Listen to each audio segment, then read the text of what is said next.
Assalamualaikum, I'm Alina Bhatti. How are you all? Welcome to my YouTube channel. So today we are going to discuss past perfect tense.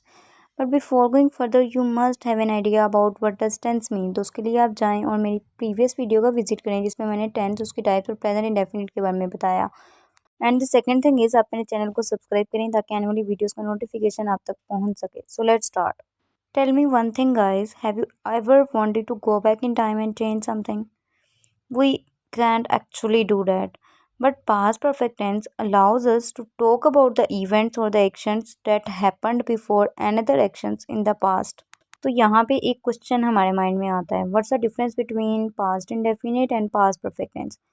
Past indefinite हमें past में हुए completed action को show करने के लिए use होता है, जबकि पास्ट परफेक्ट टेंस की बात की जाए तो ये भी हमें पास्ट में इन्हीं एक्शंस को बताता है, लेकिन ऐसे एक्शंस जो कि पास्ट में स्टार्ट हुए लेकिन किसी दूसरे एक्शन के स्टार्ट होने से पहले फिनिश हो गए. So past perfect tense clearly states that one action took place before another action in the past. So when do we use past perfect simple? For actions that were completed at a certain point in time. ऐसे action जो कि past में एक certain point in time में complete होते हैं. This sentence is then followed by past and simple, मतलब past perfect पहले आता है उसका सेंटेंस और उसके बाद जो है पास्ट टेंस सिंपल आ जाता है. ठीक है, मतलब एक एक्शन जो है दूसरे के स्टार्ट होने से पहले फिनिश्ड है. तो उसके लिए जैसा कि एग्जांपल है, after I had gone home I studied again. तो यहाँ पे जो पहला सेंटेंस है वो पास्ट परफेक्ट सिंपल में है and the second is in past simple. Secondly, we use past perfect simple to describe the actions at specific moment of time in the past. For example, by that time she had already gone. Thirdly, we use past perfect tense for actions that started at a certain point in time in the past and continued up to a certain point after this time. Basically ऐसे actions जो कि past में एक certain point in time पे start हुए, फिर वो continue रहे उस टाइम के बाद और फिर वो फिनिश हो गए. For example, they had worked on the project together for a long when she left. मतलब ये एक्शन स्टार्ट हुआ पास्ट में, कंटिन्यू रहा कुछ देर के लिए और फिर वो किसी दूसरे एक्शन के स्टार्ट होने से पहले फिनिश हो गया. These are the keywords for past perfect simple. तो बेसिकली ये जो वर्ड हैं ये पास्ट परफेक्ट सिंपल को शो करते हैं. For example, by that time, until then.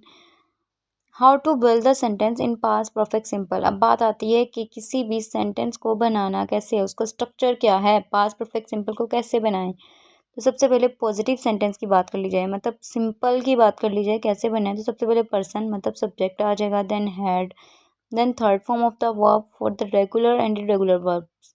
Verb कोई भी हो, रेगुलर हो इरेगुलर हो, थर्ड फॉर्म यूज़ होनी है और उसके बाद क्या आ जाएगा, object. No exception for third person singular he she it. जैसा कि हमारी प्रेजेंट परफेक्ट सिंपल में थी, हमने चूज़ करना होता था सब्जेक्ट के अकॉर्डिंग हैज़ लगाना है या हैव लगाना है, लेकिन यहाँ पे हेल्पिंग वर्ब एक ही है जो कि है हैड और सब्जेक्ट कोई भी हो हैड ही आएगा. For example, I had talked. यहाँ पे सबसे पहले सब्जेक्ट आया आई, देन हैड आ गया एंड देन टॉक्ड जो कि टॉक की थर्ड फॉर्म है. How to make negative sentence. तो करना क्या है, सिंपली सिर्फ हैड के बाद नॉट ऐड कर देना है. मतलब सबसे पहले सब्जेक्ट आएगा, then helping verb had, then not, then third form of the verb and then object. For example, I had not talk.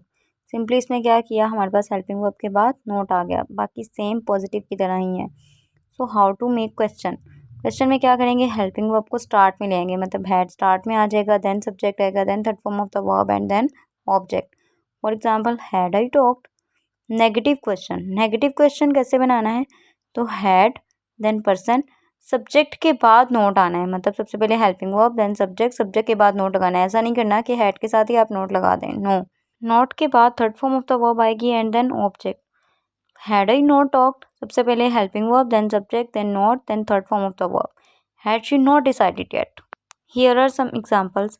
After we had climbed up the hill, we took pictures. The first sentence is in past perfect and the second is in past simple. He took a shower after he had cooked.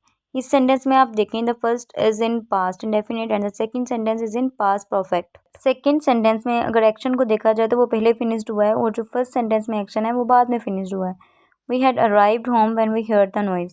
तो यहाँ पे भी again जो first है वो past perfect को show कर रहा है और जो सेकंड सेंटेंस है वो पास्ट सिंपल को शो कर रहा है. So here is an activity for you guys. Form the past perfect of the verb. So good luck, guys. If you have any question about past perfect tense, you can ask me in the comment section. So feel free to ask me and don't forget to subscribe my YouTube channel. Okay, guys. Allah Hafiz and thank you so much for listening patiently till the end.